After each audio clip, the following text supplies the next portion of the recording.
फिर परमात्मा ने सृष्टि रचना सुनानी शुरू की। अब काल फिर भी अंदर घुसा रहता है। धर्मदास जी ने कहा महाराज जी एक बात करूं, अकर भाई प्रश्न करूं, एक करो। आप कहते हो कि राम और कृष्ण यानी विष्णु जी कुछ नहीं कर सकते। ये भगवान एक बार मोर ध्वज राजा का पुत्र ताम्रध्वज आरे से चरवा के श्री कृष्ण जी ने और जीवित कर दिया था भगवान ने। बता हम कैसे माने उनमें शक्ति नहीं है।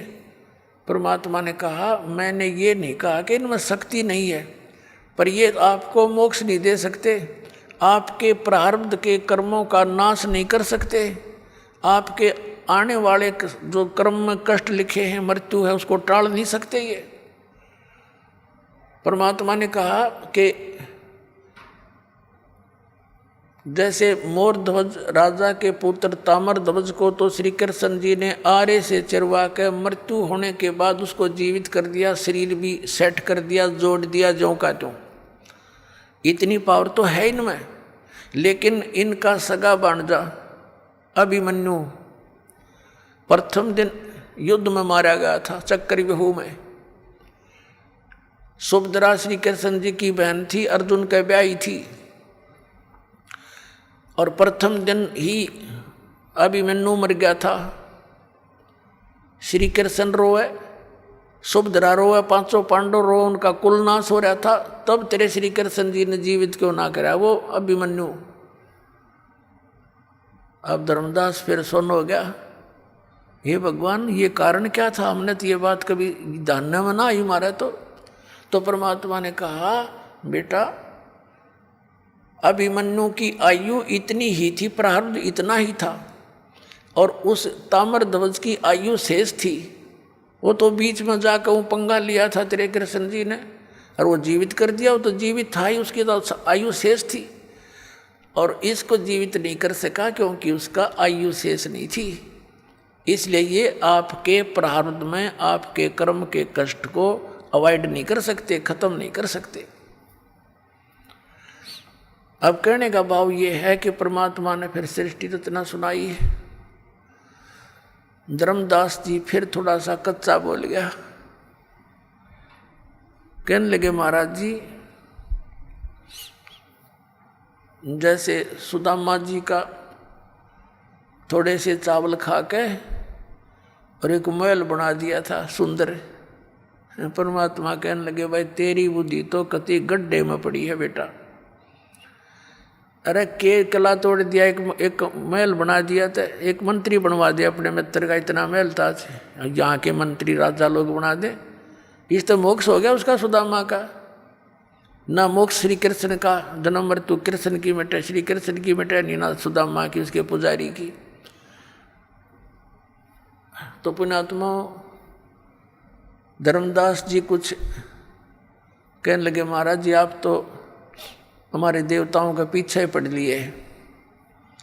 परमात्मा बोला भाई बाढ़ में जा। मैं उसी टाइम अंतर ध्यान हो गए परमात्मा, और वो लगा रोन बुरी तरह, अरे भगवान गलती होगी, हमारे साथ तो ऐसी बनी हुई है, काल ने इतने रंग दिए, हम कति खराब कर दिए अंदर ते। अब रो रहा है, देख रहा है ऊपर और नीचे, ये भगवान कहाँ गए। अब उसके बाद बरसाने में जाते हैं, ये मथुरा से फिर बरसाने में जाते हैं। बरसाने में ना जाते नहीं होगा, मथुरा गया हुआ यात्रा पूरी नहीं। बरसाने में किस लिए जाते हैं कि राधा बरसाने की लड़की थी और श्री कृष्ण से मिलने आया करती थी। तो उस समय के लोग तो उसको गुंडी बुंडी कहा करते कि गैर पुरुष से मिलने जाती है, या पूरा गांव विरोध करा करता। लेकिन वो नहीं मानी फिर भी। तो अब उस वहाँ जाके क्या कहते हैं, राधे राधे श्याम मिला दे, राधे राधे श्याम मिला दे। देख किसे डले डुआ रखे, वहाँ ना राधे और ना श्याम, उड़ा टेलीफोन मिलाओ जाके। अब ये अकल मार रखी हमारी।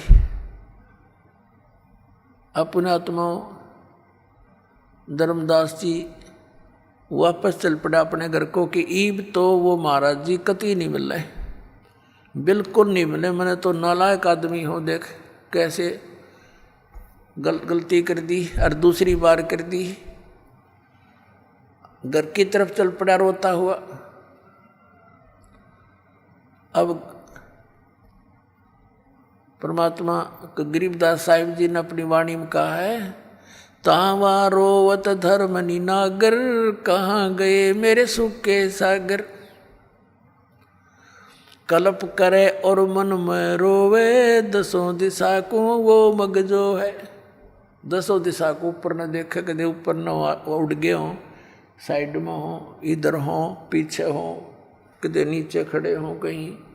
कहते हैं कल्प करे और मन में रोवे, दसों दिशा को वो मगजो है। अधिक वियोग हुआ हमसे ती, जैसे निर्धन की लुट जा खेती। बेग मिलो कर हूँ अपघाता, मैं ना जीऊँ सुनो विधाता।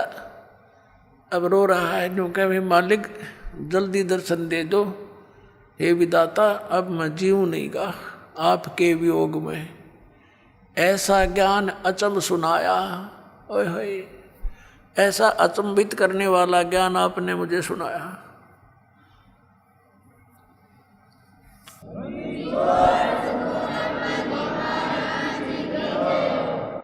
अब रोता रोता घर पे आ गया, सारे आंसुओं से कमीज भीग गया।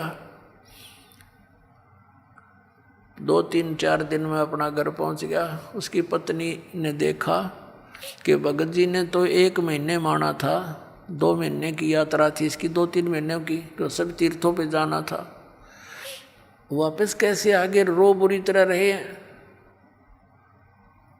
तब आमनी देवी नाम था उस धर्मदास जी की धर्मपत्नी का। उसने कहा कि क्या हो गया भगत जी, कैसे वापस आ गए। वो सुन नहीं रहा था, वो उसकी बात का उत्तर नहीं दे पा रहा था, वो रोई सी बुरी तरह रहा था। उस इतना अंदर से कलेजा भर भर के आ रहा था, उसका बोल नहीं निकल रहा था। और अपने घर के बीच में जाकर कमरे में और जमीन पर गिर के बहुत बुरी तरह रो रहा था, जैसे किसी का कोई स्वजन मर जाता है। अब आमनी भी रोने लगी बैठ के, क्या घटना घटेगी भगत के साथ। तो उसने सोचा अपनी सोच से, क्योंकि धर्मदास जी था खुले हाथ का, आमनी देवी थी थोड़ी सी कंजूस टाइप की। ये धर्म बहुत करा करता, भंडारे साधु संतों को बुलाता, साधु उनको कंबल कुंबल साथ में देता। तो यह टोक टाक दिया करती, जी दान हिसाब का होया करे, इतना मत खर्च करो, बालक भी पालने हैं। तो इसने नो सोचा आमनी देवी ने कि मैं भगत जी को टोक टाक दिया करती, और इसका लगता है किसी ने रास्ते का जो पैसा था लेके गया था, यो धन यात्रा खर्च, वो निकाल लिया। अरे इसका काम अधूरा रह गया धर्म का। और ये इसलिए रो रहा है कि अब ये नो सोच रहा होगा कि मैं पैसे मांगूंगा और या फिर ना नुकर करेगी। और ऐसा किया हुआ धर्म फिर व्यर्थ होता है। तो उसने इस विचार से कहा कि हे भगत जी, कोई बात ना, किसी ने आपका यात्रा खर्च निकाल भी लिया होगा, आप और ले जाओ, कि आपके धन की कमी है, आपको भगवान ने कितना दे रखा। उसको एक सांत्वना दिलाने के लिए वो इस प्रकार की उसकी सिंपैथी सी कराने लगी। काफ़ी देर रोता रोता जब मन थोड़ा सा ठीक बोलने के हिसाब में हुआ, तब कहने लगा, आमनी देवी, यदि मेरा वो धन निकल जाता तो कोई बड़ी बात नहीं थी, वो और ले जाता मैं, लेकिन मेरा ऐसा धन गया, वो मुझे अब मिले नहीं और मैं जीऊँ नहीं। तो वो कहने लगी, ऐसा कौन सा धन था। तो उसने रोते रोते सारी कथा सुना दी, जो मालिक ने सुनाई थी। आमनी इस बात में बहुत तेज माइंड की समझदार बेटी बहन थी।